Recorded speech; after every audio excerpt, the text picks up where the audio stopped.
This is the, we'll call it a fire tower come shelter.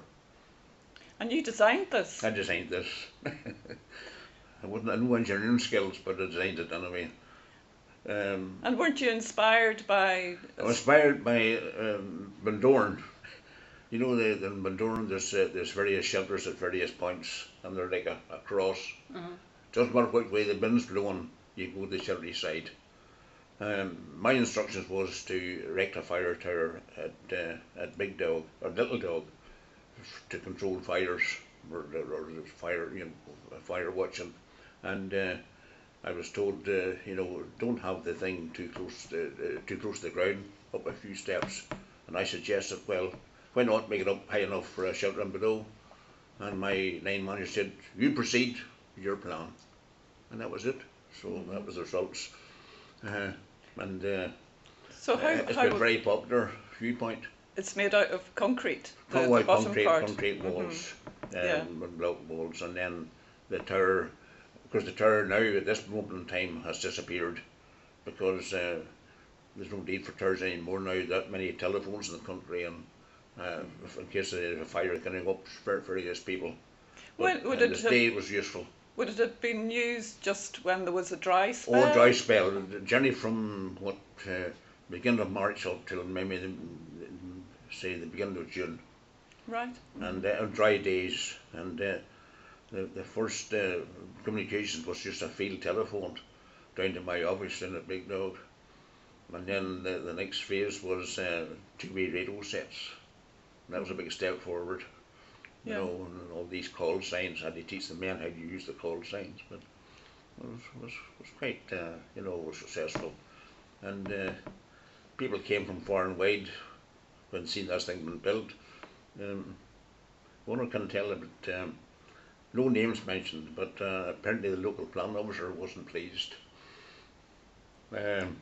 He made inquiries. He said to one of my line managers, what on earth is that on top of that mountain? He says, that's Sputnik launching pad. And of course, you see, the Crown at that time, they could do these things without any plan permission. They could build. Nowadays it's different, but they must have made a good excuse for having this. And it's still there. People still go to. Oh, they do go there. They go regularly. I was up myself there about 2 years ago. And to see, and I must say the Geopark, who took over all the recreation in the forest of Northern Ireland, or at least in Fermanagh, not Northern Ireland, correct myself there. They took over the upkeep and maintenance of all the paths and steps and things, and they put in new seats in this shelter. Yeah. At each corner, And this photograph, when was that taken? That was taken in 1969, that before the Ursaway opened. So it's lasted. So that's why I was able to, as I said before, you were able to come off a forest road or a path to a feature. And that was a feature. Yeah. And it was a very popular feature. So. And Jim, you were saying you've gathered these photographs together as a lockdown project.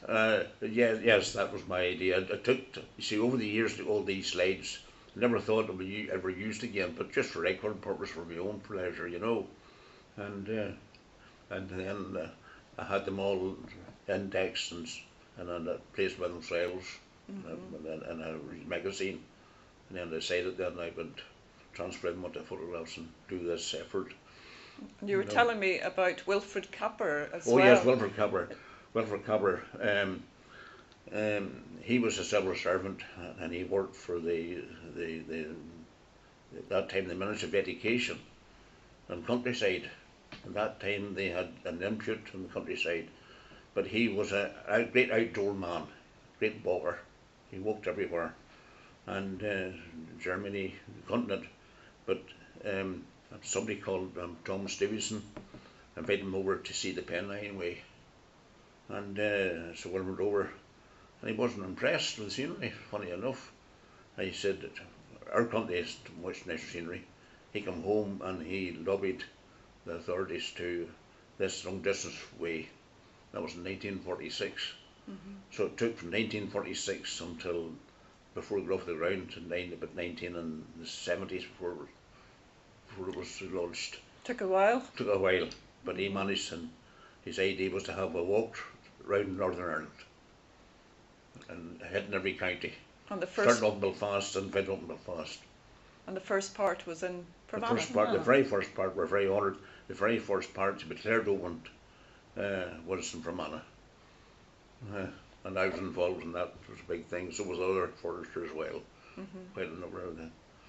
Actually, in this effort of mine, I have even photographed the senior staff at that time and some of the workmen who was involved. I thought it was nice to have them because it was a historical occasion, no doubt. Yes, for sure. You know, so Definitely. so Great achievement. It is a great achievement. What was I going to say to you? The tower, was there more than one, or did you build? Was there one tower, or did you build? Was there a few towers? There was various towers around the country. Various towers. Aye, but that's the one I was involved with. But there was almost a tower in every forest. In fact, there was two in Dublin. Right. Okay. But they were built before this was built. Yes. And there was a couple in Ballintempo. And there was, I think there was one in Belmore. So there was quite a few around the country.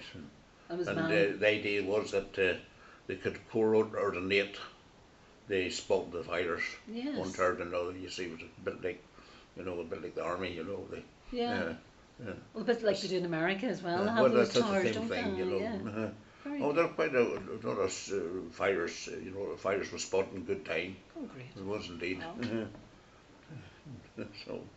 You don't. That's not turn it off. Just leave it on. It's fine. Okay. But Wilfred Cowper, he came to see me, and I brought him out to the Ulster Way. He said he wanted to do a wee test, which he done. And he says, "Want to see?" And he was very pleased with the signage and very pleased with the marking post, waymark post, because you had to make sure that if you're at a post, you could see one in front and one behind. And so there we are. So. Well, the next photograph we're going to look at is related to the fire tower. It's photograph 69. Oh yes, this. This one here. Yes. So, who's in this photograph? Well, these two men was under my control, and they were to carry the stuff up the mountain to build the fire tower. And one of them said to me, "I have a donkey," he says. He says, "You can have it," he says. And I says, "Fair enough," say, "much you charge?" He said, £1 a week. So I said, "Okay," say, "bring them along." And say, "Don't overload them." "Oh no," I said, "not do that," was his donkey. So the donkey was used to carry the material up the mountain. And that's him there, Neddy. Neddy the donkey. Yes. Just the one donkey. Well, it was environmentally friendly, wasn't Yes, it? Oh, very absolutely. friendly, no doubt about that, So this would have been, what year would this have been? That was before the tower, 1968 or 69, around that time. He was employed, and in administration, you see, you had to fill in a weekly progress report, and one of the things was hire of machinery or horses. And I had great glee in putting down, hire one donkey at £1. So that's the right person storm it, I think. I hope he got lots of carrots. Yes, absolutely. Wonder what he spent his wages on. Indeed. I suppose the horses would have been more environmentally friendly than the machinery, obviously. Machinery, no, yes, indeed. The path had to be, other paths had to be full self-maintaining, and then it was hoped then, you see, that so much people use it, it would keep the grass from growing. We had to cut the first crop of grass and heather, and then that, and then from that on, then it was left alone. Hoped that people would keep the grass from growing. So this photograph 7 here. Yes, this is here. showing the construction of paths for the. That's what I say.